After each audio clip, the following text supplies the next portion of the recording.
Queridos hermanos, inmediatamente vamos a administrar el sacramento de la confirmación.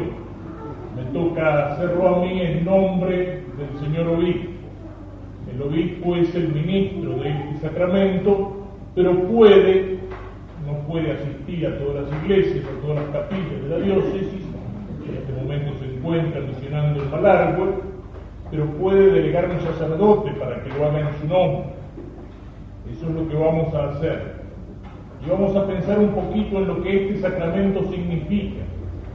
En la segunda lectura escuchábamos aquello que dicen los Hechos de los Apóstoles sobre la venida del Espíritu Santo, sobre la Virgen Santísima y los apóstoles en el día de Pentecostés.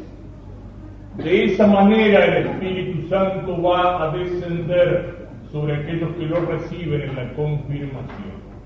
Con una sola diferencia: en Pentecostés, como allí nacía la iglesia empezaba su vida pública, el Espíritu Santo bajó con ruido, con un viento fuerte, como llamas de fuego. Ahora el Espíritu Santo baja, como lo hace normalmente, en silencio al alma de cada uno. El Espíritu no necesita el ruido, no necesita el fuego.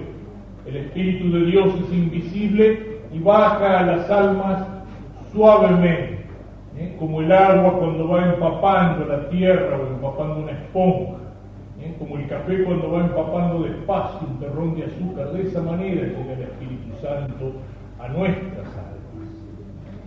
¿Y qué es lo que hace el Espíritu Santo en la confirmación? El Espíritu completa en nosotros lo que ya empezó en el día del bautismo, cuando nacimos como hijos de Dios, cuando empezamos a vivir como cristianos. ¿Y de qué manera lo completa? ¿De qué manera nos confirma? Es decir, nos hace firmes como cristianos.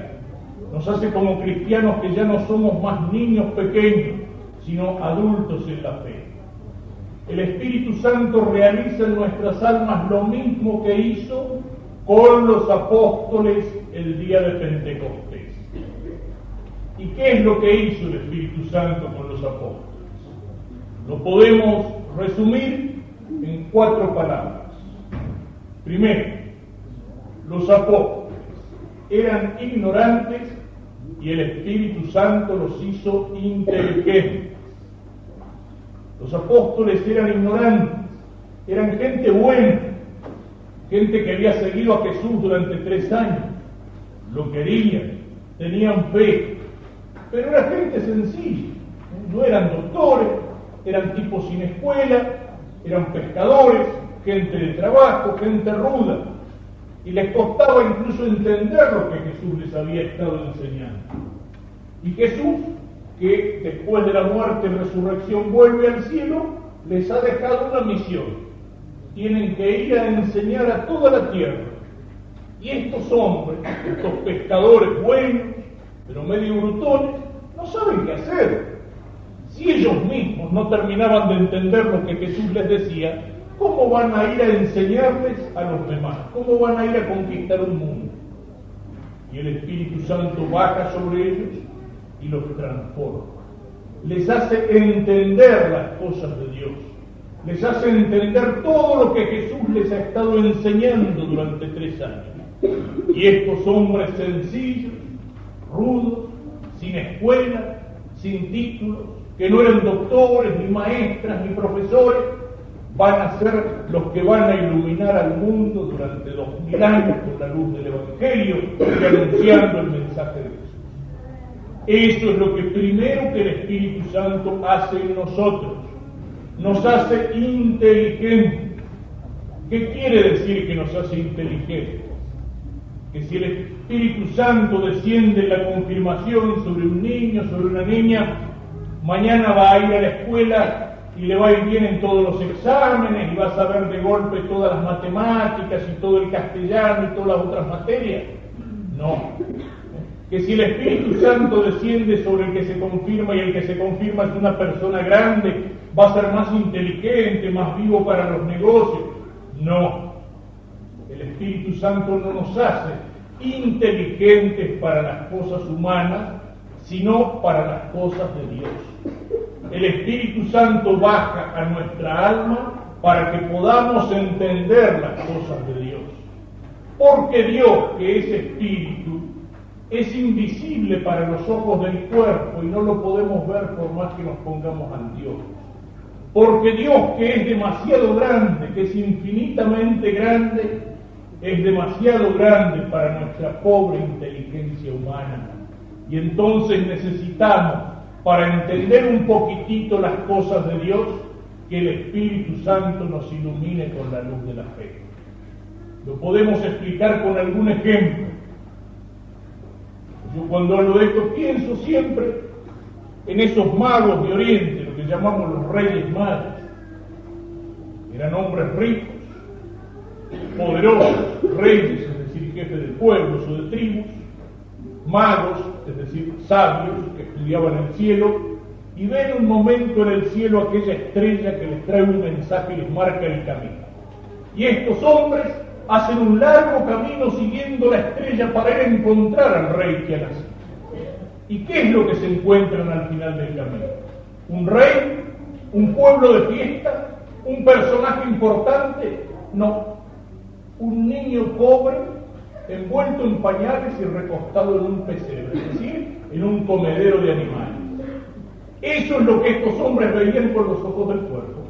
El niño en el pesebre. Se podían haber enojado con la estrellita. ¿Para qué nos hiciste hacer todo este camino? Para encontrarnos con esto. Eso es lo que veían con los ojos humanos. Pero Dios los iluminó por adentro con la luz de la fe, y entonces ellos se dieron cuenta de que ese niño no es un niño cualquiera, es Dios que se ha hecho hombre, es el niño Dios. Y estos hombres sabios, ricos, poderosos, caen de rodillas delante del niño pobre y lo adoran porque saben que ese niño es el Hijo de Dios.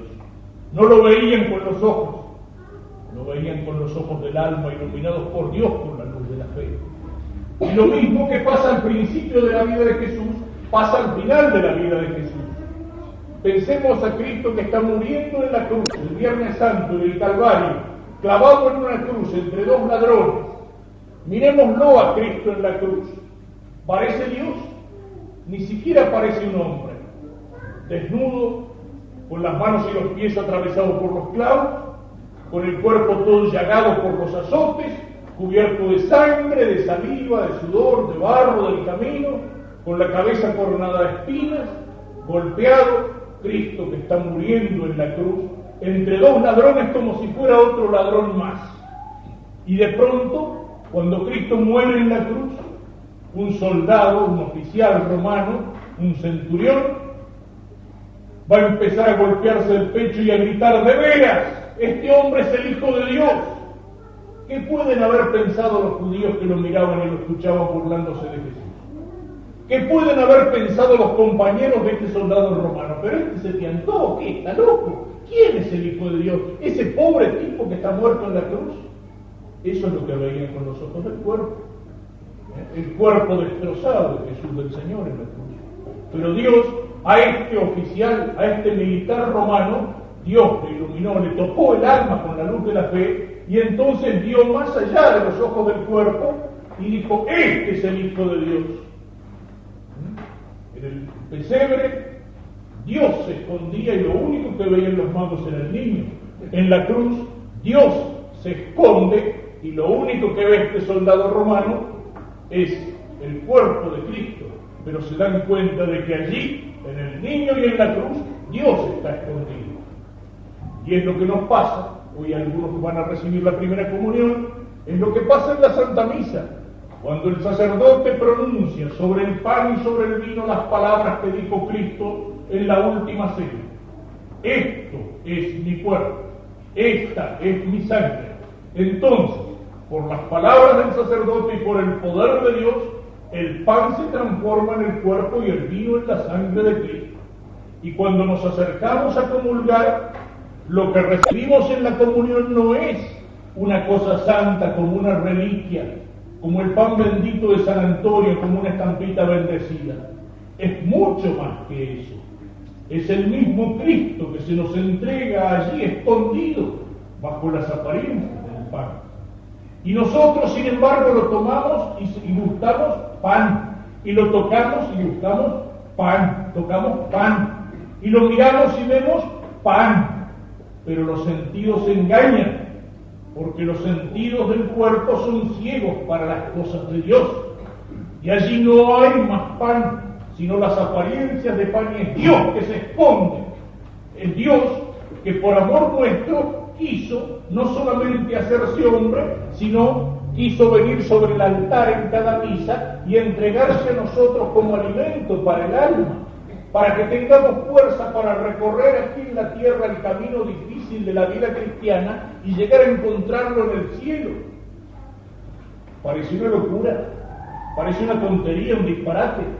Los que no tienen fe pueden burlarse de nosotros.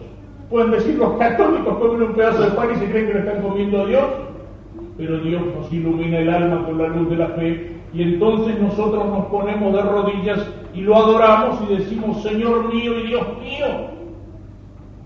En el pesebre Dios estaba escondido y veían al niño. En la cruz Dios estaba escondido y veían al hombre muerto en la cruz. Aquí en la misa y en la Eucaristía, Dios y el hombre se esconden. Y sin embargo nosotros, porque Dios nos ilumina el alma con la luz de la fe, creemos que el Señor se hace presente sobre el altar en cada misa. Creemos que Jesús está escondido en el silencio del sagrario esperando que lo vengamos a visitar. Y creemos que lo que recibimos en la hostia santa no es pan, sino que es el cuerpo de Cristo. Para eso necesitamos que el Espíritu Santo ilumine nuestras almas con la luz de la fe. Que el Espíritu Santo haga que nuestra fe sea firme, que nuestra fe sea fuerte. Que flojos que somos a veces los católicos con nuestra fe, que ignorantes que somos. A veces creemos que sabemos mucho porque aprendimos un catecismo, a lo mejor mal aprendido, y después que aprendimos el catecismo seguimos creciendo en la vida y seguimos aprendiendo cosas, esas cosas que se aprenden en los libros o esas cosas que se aprenden con la experiencia de la vida y del trabajo. Seguimos creciendo en todas las cosas, pero en las cosas de Dios y de la fe y de la religión nos quedamos con ese catecismo que aprendimos cuando teníamos 7, 8, 9 o 10 años. Y entonces a veces las cosas de Dios nos parecen cosas de chicos. ¿Y eso es por qué? Porque somos ignorantes, porque no seguimos conociendo a Dios, porque decimos que somos católicos y no conocemos nuestra fe. Si no fuéramos ignorantes no podía ser lo que pasa a veces entre nosotros, que el primer pastorcito de cualquier secta de estas que vienen importada de los Estados Unidos, los mormones o los testigos de Jehová o las asambleas cristianas, vienen a golpear la puerta de la casa y con 4 citas del Evangelio mal digeridas y mal aprendidas de memoria, como si fuera un viajante de comercio que nos viene a vender un producto, nos dan vuelta la cabeza con cualquiera de esas estupideces. Sí, los católicos adoran las imágenes, los católicos con 3 o 4 tonterías de esas llegan y hay católicos que se cambian de religión como el tipo que se cambia de camiseta. ¿Por qué? Porque no conocemos nuestra fe, porque no conocemos la fe que recibimos en el bautismo, porque no conocemos verdaderamente qué es lo que nos enseña la Iglesia Católica a la cual pertenecemos. Y a veces nuestra fe es floja, porque nosotros entendemos nuestra fe como si fuera, ¿qué? Como si fuera un buen negocio con Dios. ¿Cuántos son los que son católicos? Son católicos porque piensan que ser católico es tratar, bueno, no hago bacanas demasiado gordas, no mato, ni robo, ni hago daño a nadie, me acuerdo de Dios de vez en cuando, sobre todo cuando lo necesito, y entonces pienso que Dios me tiene que dar todo lo que se le ocurra a mí, lo que se me ocurra pedirme, salud, dinero y amor, una buena vida de este lado y otra vida mejor del otro lado. Pero eso no es lo que prometió el Señor. El Señor nos dijo que aquel que tiene que seguir lo que quiere seguirlo tiene que estar dispuesto a cargar la cruz. Y la cruz aparece en nuestra vida. La cruz de la enfermedad, la cruz de un problema en el trabajo, la cruz del trabajo que falta o de la plata que falta, la cruz de un problema en la familia, la cruz de un problema con el vecino o con la vecina, la cruz de una calumnia, la cruz de la muerte de una persona querida. Y entonces nuestra fe a veces es tan flojita que donde nos encontramos la cruz, en vez de pedirle fuerza a Dios para cargar la cruz, nos rebelamos contra Dios. Dios es malo, Dios es injusto, ¿por qué Dios me permite eso? Qué flojos que somos en nuestra fe. Y eso es lo que le tenemos que pedir al Espíritu Santo cuando nos ilumine, que nos dé luz para conocer las cosas de Dios, para no ser ignorantes, para ser firmes, para que en nuestra vida, incluso en medio de la oscuridad de este mundo, la fe sea para nosotros como una luz que nos está marcando el camino, la fe sea para nosotros como esa estrella que los llevó a los magos al encuentro con Jesús al final del camino. Eso es lo que tiene que ser la fe en nuestra vida, como una lucecita que nos lleva al encuentro con Dios en el cielo al final de nuestra vida. Y una segunda cosa que hace el Espíritu Santo en nuestras almas, en la confirmación. Los apóstoles eran cobardes y el Espíritu Santo los hizo valientes. Eran cobardes. Miren cómo se portaron los apóstoles con Jesús. Cuando lo meten preso a Jesús, los apóstoles rajan, se borraron. Incluso San Pedro, que le había dicho mandándose la parte: Señor, aunque todos te nieguen, yo no. ¿Y qué pasó? Se escondió. Y después, claro, lo empezó a seguir a Jesús, pero escondidito. Y cuando estaban ahí en el patio de donde Jesús estaba preso en la casa de Caifás, ¿qué pasa? Una mujercita que lo señala con el dedo a San Pedro y le dice: vos también andabas con Jesús. No, yo no lo conozco, mujer. ¿Cómo que no? Vos andabas con Jesús, se te nota por la tonada. Por la tonada cordobesa, correntina, nota, la tonada galilea. Se te nota por la tonada, vos también sos de los que andaban con Jesús. No, te juro que no. 3 veces lo negó a Jesús, el que se mandaba la parte, que nunca lo iba a negar, como un cobardón. Y entonces, como dice el Evangelio, cantó el gallo. Jesús se lo había dicho: antes de que cante el gallo me vas a negar 3 veces. Cantó el gallo. Como dice el poeta, ¿cómo no iba a cantar el gallo viendo una gallina tan grande? Porque eso es lo que fue San Pedro, un perfecto gallina, un cobardón. Y todavía después de la resurrección de Jesús, los apóstoles estaban allí en el cenáculo escondidos con las puertas cerradas con llave porque tenían miedo de los judíos que habían matado a Jesús. Y cuando el Espíritu Santo baja sobre ellos, ¿qué pasa?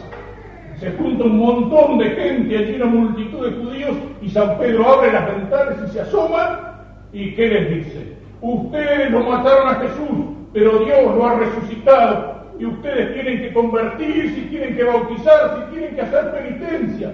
¿Quién es ese tipo? Es el mismo Pedro que unos días antes una mujercita que lo señala con el dedo y le dice: vos andabas con Jesús y se arrugó todo. Sí, es el mismo. Pero el Espíritu Santo, ¿qué hizo? Lo cambió, le dio coraje, lo hizo valiente. Y todos los apóstoles van a ser valientes ahora y van a dar la vida por Cristo, van a morir por Jesús, sin renegar a Jesús, sin traicionar a Jesús nunca más. Eso es lo que el Espíritu Santo hace con nosotros. Católicos valientes, porque para ser católico hace falta ser valiente, muy valiente. Algunos dirán: pero no es para tanto. Sí, en serio, para ser católico en serio hay que ser valiente, porque hay muchas maneras de ser católico, muchas maneras de ser católico. Hay algunos que son católicos porque dicen que son católicos, porque un día de casualidad los bautizaron. Hay algunos que son católicos porque vienen a la iglesia, pisan la iglesia ¿cuánto? 4 veces en la vida. El día del bautismo, el día de la primera comunión, el día del casamiento en una de esas, y el día del entierro. Es decir, pisan la iglesia 2 veces en la vida, porque la primera la traen los padrinos en brazo y la última la traen los amigos dentro del cajón. Pero dicen: yo soy católico, yo soy muy católico. Cuidado, cuando uno dice: yo soy muy católico, cuidado. Hay algunos que dicen que son católicos porque se acuerdan de Dios cuando lo necesitan. Claro, cuando estamos arrojados con la soga al cuello, que ya, sí, claro, el soldado en la guerra se acuerda de Dios. Se acuerda de Dios. Yo he sido capellán en algunas circunstancias difíciles. Y he estado cerca de nuestros soldados en el 78 en el sur y cuando la guerra en las Malvinas. Claro que todos se acordaban de Dios, nadie tenía miedo ni vergüenza de andar con un rosario en el cuello y todos rezaban. El enfermo en el hospital se acuerda de Dios, el preso en la cárcel se acuerda de Dios. Nos acordamos de Dios cuando lo necesitamos. Así es fácil ser católico. Claro que hay que acordarse de Dios cuando lo necesitamos. Es el Padre que tenemos en el cielo y se preocupa por nosotros. Pero la macana está en que nos acordamos de Dios cuando lo necesitamos y después, púmbate, nunca más. Así es fácil ser católico. O hay algunos que son católicos, ¿por qué? Porque vienen a misa, porque van a la iglesia. ¿Y cuántos son los que pasa eso? Muy católicos, si yo voy a misa todos los domingos, voy a misa de vez en cuando, católico cuando estoy en la iglesia, pero después salgo de la iglesia y dejo el catolicismo colgado en la puerta de la iglesia hasta el domingo que viene. Y es lo que pasa a veces. A veces hay gente que lo dice, claro, muchas veces los que lo dicen lo usan como una excusa para no ir a la iglesia. Mirá la fulana de tal, se pasa en la iglesia golpeándose el pecho, pero después tiene una lengua capaz de sacarle el cuero a todos los vecinos del barrio y de los alrededores. Mirá a fulano, siempre va a misa, pero después no te metas en un negocio porque te reviente, es más tramposo y más sinvergüenza que... A veces eso lo digo, es una excusa para no ir a misa. Como que el otro es así, entonces yo no voy. Pero muchas veces puede pasar eso. Soy católico en la misa, pero después salgo de la iglesia y en la casa me olvidé de que soy católico y no me preocupo por educar cristianamente a los hijos y no se respeta el otro, y no se respeta la fidelidad del matrimonio, y no se respeta la limpieza del noviazgo.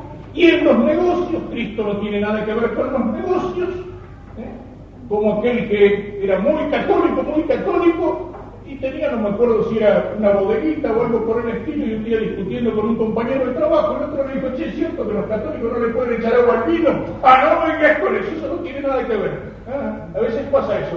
Soy muy católico, pero Cristo no tiene nada que ver con el trabajo, no tiene nada que ver con los negocios, no tiene nada que ver con la familia, no tiene nada que ver con la escuela, no tiene nada que ver con las diversiones. Católico adentro de la iglesia, pero después en la calle un perfecto sinvergüenza, un tramposo, un tipo sucio. No, ser católico así es fácil ser católico de cáscara, de apariencia, porque llevo una medallita, porque tengo un crucifijo en la casa. No, el que es católico en la iglesia, en la misa, pero después es católico afuera, en la calle, en la casa, en la familia, en el respeto de los demás, en la honradez en el trabajo, en las responsabilidades en su vida, en la escuela, en el club, en las diversiones, en el campo, en la ciudad, y eso no es fácil. Ser católico así en serio es muy difícil. Cumplir los mandamientos de Dios cuando hay tantos que no cumplen los mandamientos de Dios.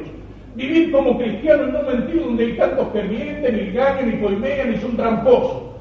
Ser fiel cuando hay tantos que son infieles. Respetar el amor y respetar la sexualidad y respetar la familia y respetar a la mujer y a la mujer del otro y todas esas cosas cuando hay tantos que viven en la pornografía, en la suciedad, en la inmundicia, en los chistes verdes no es fácil ser católico así.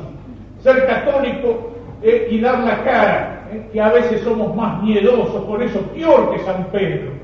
Somos católicos, pero después, en una reunión, en el club, en el trabajo, los otros pueden estar hablando porquerías, o sacándole el cuero al prójimo, o burlarse de Dios, o hablar mal de la iglesia, y nosotros somos muy católicos, pero tenemos miedo, nos da vergüenza, tenemos miedo de que algún idiota se ría, que algún idiota nos diga, che, vos también sos de eso que vas a golpearte el pecho a la iglesia, vos le vas a contar los pecados al cura, y entonces se mueren de miedo, les da vergüenza, como a San Pedro, y lo niegan a Cristo. Ser católico así es fácil, es demasiado fácil. Pero en cambio ser católico en un mundo donde los hombres se olvidan de Dios, donde viven como si Dios no existiera, caminar al encuentro de Cristo cuando hay tantos que le dan las espaldas a Cristo, no mentir donde hay tantos que mienten, caminar derecho donde hay tantos que caminan torcido, y encima tener que soportar que alguien se ríe, que alguien se burla. Mirá el tonto ese que se podía aprovechar y no se aprovechó, mirá aquel que podía meter la mano en la lata y no lo hizo, qué estúpido. Es decir, que me tomen por estúpido porque mi conciencia me dice que no.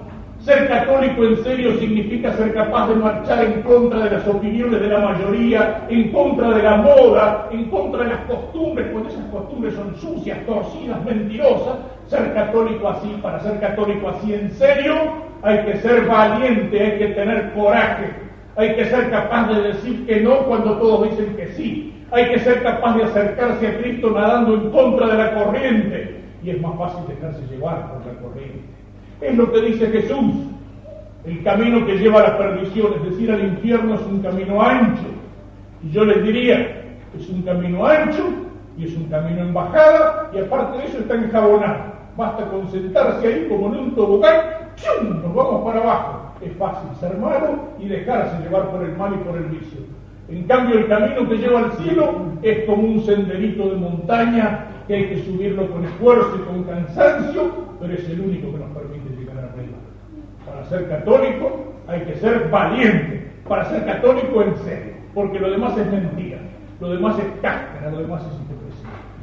Y bueno, eso es lo que tenemos que pedirle al Espíritu Santo que haga en los que hoy lo van a recibir. Que nos dé esa fe que nos ayuda a descubrir a Jesús incluso escondido bajo las apariencias del pan en la comunión. Que nos dé una fe firme y fuerte, que nadie nos pueda hacer dudar de la fe, y que esa fe sea la luz que nos guíe en el camino de la vida hacia el encuentro con Dios en medio de la oscuridad y la mentira de este mundo. Pedirle al Espíritu Santo que nos dé el coraje para decirle que sí a Cristo, aunque eso signifique marchar en contra de la corriente y de nuestras propias inclinaciones al mal, al pecado, que nos ayude a ser católicos no solo en la Iglesia, sino en todas partes.